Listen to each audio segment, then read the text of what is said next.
Salut Sandrine, merci beaucoup de prendre le temps de faire cette petite vidéo avec moi. Est-ce que tu peux te présenter et nous parler un peu de ce que tu fais en freelance?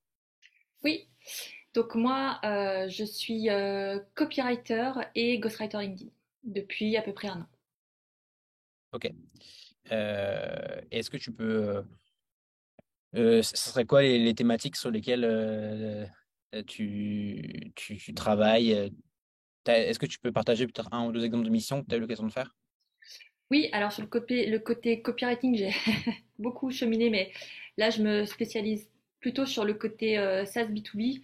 Là, Ouais. ma dernière mission, c'était une landing page pour une solution logicielle pour la fusion-acquisition d'entreprise, donc dans l'expertise financière. Très bien. Ok. Euh, Quelles étaient les problématiques ou qu'est-ce que tu voulais travailler avec l'accélérateur? C'était quoi les chantiers sur lesquels tu voulais progresser? Euh, J'avais besoin de mettre de la structure dans ma manière de fonctionner. Donc là, on a fait l'accélérateur en mars. Moi, ça faisait quasi une année que je m'étais jetée dans le grand bain du freelance et je me suis rendu compte qu'en fait, la masse de travail, elle est complètement indéfinie. C'est-à-dire, elle peut être énorme, je peux rien faire sur un sujet, je peux en faire trop. En fait, je ne sais pas vraiment ce que j'ai à faire, en quelle quantité je devrais le faire, et je ne sais pas à quel moment je dois considérer que là, ce que j'ai fait, c'est suffisant. Donc, j'avais besoin de structure pour organiser mon activité de freelance, déjà, savoir quoi faire, à quel moment. J'avais besoin de retravailler l'aspect écriture, reposer les bases de c'est quoi une landing page, c'est quoi une séquence mail, c'est quoi un article. Et quand mon client me demande la différence entre tout ça, moi-même, quand je baignais dedans depuis bientôt un an, je savais plus les bons termes, les choses claires. Voilà, j'avais besoin de clarifier tout ça. Et puis le dernier aspect, c'était travailler la dimension prospection, qui était pas du tout mon point fort. Et voilà, j'avais besoin de démystifier la chose. Ok. Euh, Qu'est-ce qui t'a... Alors, je sais que tu avais fait aussi d'autres programmes de formation. Qu'est-ce qui t'a intéressé dans la proposition que moi je fais avec l'accélérateur? Vraiment, le côté deux piliers. Travailler à la fois l'écriture et à la fois le business. Je me suis rendu compte que plus j'avançais en tant que freelance en écriture et plus je me sentais fragile à la fois en tant que freelance et à la fois en tant qu'écriture. Et là, ce que j'aimais avec la formation, c'est qu'elle me rassurait sur le fait que, ok, l'écriture, je sais de quoi je parle, je sais ce que j'ai à vendre. Et dans le même temps, elle m'aidait à aller le vendre tout de suite, donc passer à l'action en fait. Et pas rester juste dans ma tête avec un côté très universitaire de l'étude de l'écriture. Ouais, ok. Justement, parlons-en des deux piliers. Sur la partie écriture, est-ce que tu as le sentiment justement que cette envie voilà, de revoir les bases et de te remettre bien sur tous les sujets, est-ce que tu sens que tu as appris des choses là-dessus? Est-ce que tu sens que tu as passé un palier éventuellement? Oui, ouais, ouais, complètement. Ce que j'ai réalisé, c'est qu'en fait, dans mes formations de copywriting, on me dit que, enfin, on m'a dit que j'allais être amenée à travailler sur des landing pages, sur des séquences email, sur des pages de vente. Mais en fait, à aucun moment j'avais vu une structure vraiment claire et différenciée entre ces différents formats de contenu. Et du coup, la formation, elle arrivait pile au bon moment où j'avais pris cette fameuse mission dans la fusion-acquisition pour faire une landing page avant de me rendre compte que, en fait, mon approche théorique du copywriting n'était pas du tout assez solide. Je savais pas concrètement qu'est-ce qu'on met dans ce type de contenu, dans quel ordre. Et le moment où on a vu ces contenus-là, ça a été life-changing. J'ai Ah enfin ouais, arrêté de patauger dans la semoule et de me dire, ok, en fait, c'est ça que je dois faire. ouais, ok. Et même question sur la partie business, est-ce que tu te sens armé, notamment tu vois, sur la partie prospection, sur la partie, je sais qu'on a eu des discussions aussi sur ton positionnement. Comment est-ce que tu te sens par rapport à tout ça? Oui, le plus gros apport sur la partie business, c'est que j'arrête de me voiler la face. C'est que j'arrête de croire que je vais pouvoir passer au travers de faire de la prospection ou Hmm. faire de LinkedIn ou faire du SEO. Donc c'était une désillusion nécessaire à Ok, avoir. intéressant. Et, euh, et puis ça m'a donné un... Le fait de le faire, de faire déjà un premier mail, un mail de relance avec toi, ça me permet de voir que j'ai survécu au fait On est d'avoir là. un email, que la personne ne m'ait pas répondu et que c'est pas grave et que ça veut pas dire que ça invalide toute ma carrière en tant que copywriter pour autant. Ouais, intéressant. Ouais, c'est clair. Est-ce que, une question que j'ai même posée, c'est est-ce qu'il y a eu un décalage entre ce à quoi tu t'attendais avant l'accélérateur, par rapport à ce que tu avais lu, par rapport à ce que tu avais projeté de ce qui allait se passer, et la réalité de comment s'est vraiment passée la formation? Ou est-ce que c'était globalement conforme avec ce à quoi tu t'attendais? Euh, Bah, alors, il y a eu un... Oui, il y a eu un décalage. Ok. Euh, Enfin, je m'attendais à ce décalage, hein. Il n'y a pas eu de déception entre ce à quoi je m'attendais et ce que j'ai eu. Ça, clairement non.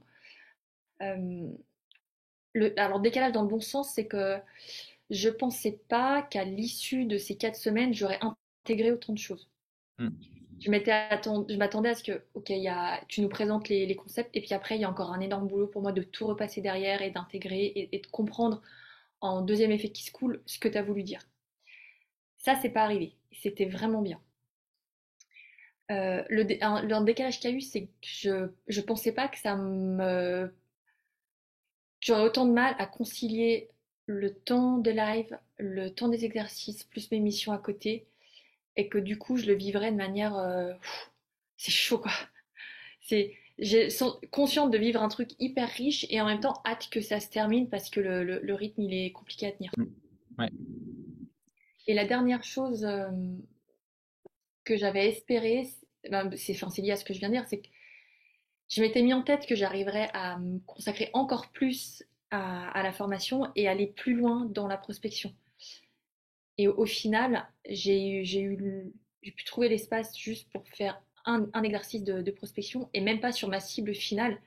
Ce qui fait Ouais. que je me sens être revenue à un nouveau point de départ de bon ben, maintenant ma cible c'est le SaaS B2B, il faut que j'aille les prospecter eux et finalement eux je sais pas encore vraiment comment faire. Ouais. Alors, je vais réappliquer tes recettes, tu vois, mais Ouais. j'ai moins cette assurance que j'avais eue sur ma précédente cible parce que je l'avais déjà fait une fois. Ouais. Ok. C'est vrai que ce truc de c'est très intense. Je pense que c'est ce qui permet à la fois de ce que tu as dit, à savoir t'assimiles pas mal de choses, mais mine de rien, il y a beaucoup de choses quand même. Donc, mais on en parlait juste avant de lancer l'enregistrement. Peut-être que la prochaine évolution, c'est de passer à 8 semaines pour avoir plus de temps pour digérer les concepts, plus de temps pour faire des choses aussi, et plus de temps pour bah, vraiment potentiellement aller plus loin dans l'application de tout ce qu'on voit pendant le programme. Oui, et en fait, dans l'idéal, j'aurais aimé pouvoir faire chaque exercice 2 fois. Ok, Parce que la ouais, première fois, on découvre, ok, on sent le truc, mais presque, bon bah vas-y, t'en fais ce que t'en fais, j'ai fait un truc, je sais pas vraiment ce que ça a fait. Et la deuxième fois, c'est un peu comme rater son premier couple, et puis après, le deuxième, c'est le bon. Et là, on épouse la personne, ou en tout cas, on la garde parce qu'on a compris tout ce qu'on faisait mal avant. ouais, ouais. Beau parallèle. Euh, est-ce que tu recommandes de faire l'accélérateur? Et si oui, est-ce qu'il y a un profil particulier de freelance à qui l'accélérateur convient? Oui, alors je le recommande, évidemment. Et en termes de profil, bah, je pense que ça peut matcher à deux types de profils, mais idéalement qui ne devraient pas faire la formation dans la même cohorte, dans le même groupe. Ok. Moi, je recommanderais à quelqu'un qui est enfin ultra débutant. Oui, moi, je me considère encore dans. Enfin, non, je reprends. Je Non. pense pas être aussi débutante que ça. En fait, je suis quand même bien débutante. Ouais, Je sais non, pas je sais forcément pas. que ça me donne. Ouais. Euh, En fait, pour moi, soit il faut que ce soit quelqu'un qui a déjà un peu roulé sa bosse, qui soit un peu cassé les dents tout seul, Hmm. pour vraiment voir tout ce que ça lui apporte, cette formation. Si j'avais commencé par ta formation il y a un an quand je me lançais, déjà ça m'aurait laissé croire que c'est facile, alors que c'est pas facile du tout. Et après, Hmm. j'aurais sûrement décroché parce que je me serais dit, ah bah, en fait j'avais tout, j'ai pas réussi, le problème vient de moi et donc je suis pas faite pour ça. Donc voilà, déjà c'est un peu casser les dents à essayer de faire les choses tout seul, que ce soit sur la création de contenu ou le côté démarrage en freelance. Ça c'est une chose. Et en fait, idéalement, je crois que je l'ai referai peut-être cette formation dans 1 an et demi, quand j'aurai passé un autre cap.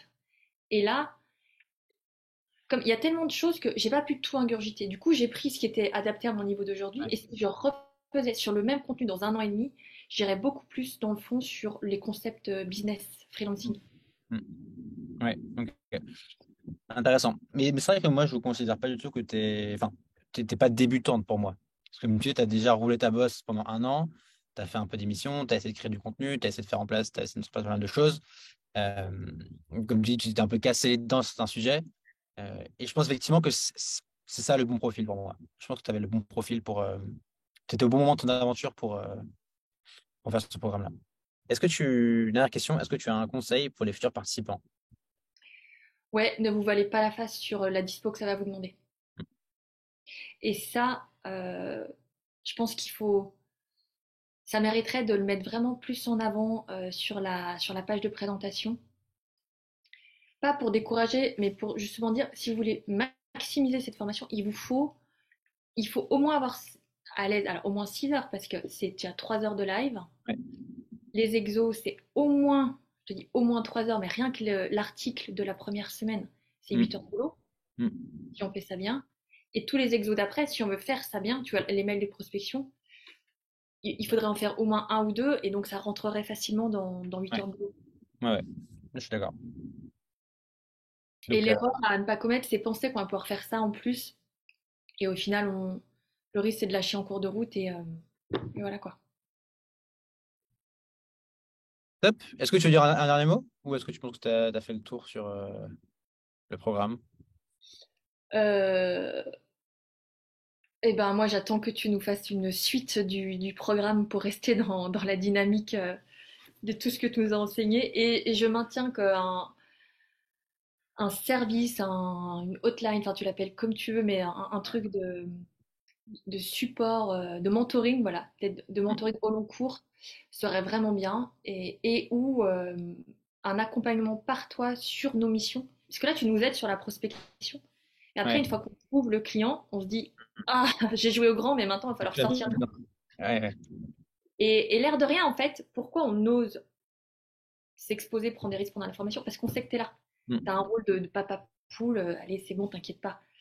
Mais une fois que là, on va se retrouver tout seul chez nous, qu'il n'y aura plus les lives qui sont des checkpoints très sécurisants, c'est pas la même. Mm. Donc ton rôle, il mériterait d'aller au-delà. Ouais. Non, mais c'est partie des sujets que j'ai sur la table.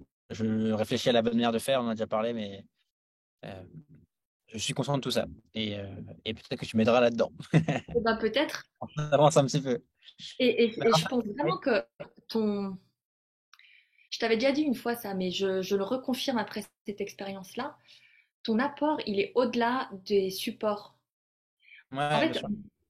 c'est- tu projettes sur nous une confiance dont on a énormément besoin à ce stade-là.